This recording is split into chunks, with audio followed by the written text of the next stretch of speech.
नाज़रीन, मलेर जे पिपरी वारे इलाइक़े में रहंदड़ गंबट वासी पोरियत अलर्जुलियो उजण कैंसर जी बीमारी सबब बिस्तरे भेड़ो थियल आहे। इन हवाले सां जुलिंग ते मौजूद है महताब शहर जी। महताब असां महिल मौजूदु आहियूं अल्लाह जुड़े हुजण सां गॾु। हीउ को गंबट वासी आहे जेको मिस्तराइप करे पंहिंजे बचनि जो पेट पाले पियो। हीअ हिकु मिस्तराइप जे कमु कंदे दौरान कवाज़े तां किरी पियो, जंहिंजी हिन ॼंग जेकी आहे हुनजी उहा ज़ाया थी पई। हुनखे हिन महिल उहो कैंसर जी बीमारी में मुब्तला आहे। उहो कंहिं हिकु मसीहा खे वॼाए रहियो आहे। अचो हुन सां ॻाल्हि ॿोल कयूं। 3 साल थो हले पियो। असांखे 2019 में असांजो ऑपरेशन थियो। 3 साल थो हले असां बिस्तरे ते पिया आहियूं।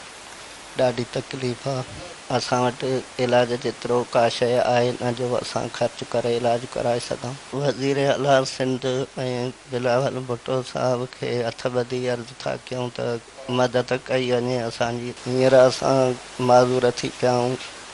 हींअर कुझु बि न आहे असांखे खाइण लाइ को। असां अपील था कयूं त असांजी का मदद कई वञे। महिनत मज़दूरी करे ॿियनि जा घर रोशन कंदड़ उनजो पंहिंजो घर जेको आहे उहो बेरंग बणियल आहे। हीअ 5 ॿारनि जो पीउ आहे। हिन जो चवणु आहे त हिनखे कैंसर जेका 3 सालनि खां वठी मुज़ी मर्ज़ में ही पंहिंजी हिन ॼंग जेकी आहे उहो ज़ाया करे चुको आहे। हिन जे पोइ हिते कमाइण वारो केरु न आहे। हीअ वसवारनि खां मुतालबो थो करे साईं मुरादली शाह खां, बिलाल भुट्टो खां, त हू हुनजी का माली मदद कनि त जीअं उहो बक़ाया जेको इलाजु आहे जेको डॉक्टरनि खे 15 लखनि जो ख़र्चु ॿुधाए थो त उहो ख़र्चु करे पंहिंजी सिहत पंहिंजी ठीकु करे सघे। हिन जी सार लधी वञे जीअं हिन जे पंहिंजे बचनि जो गुज़र सफ़र थी सघे।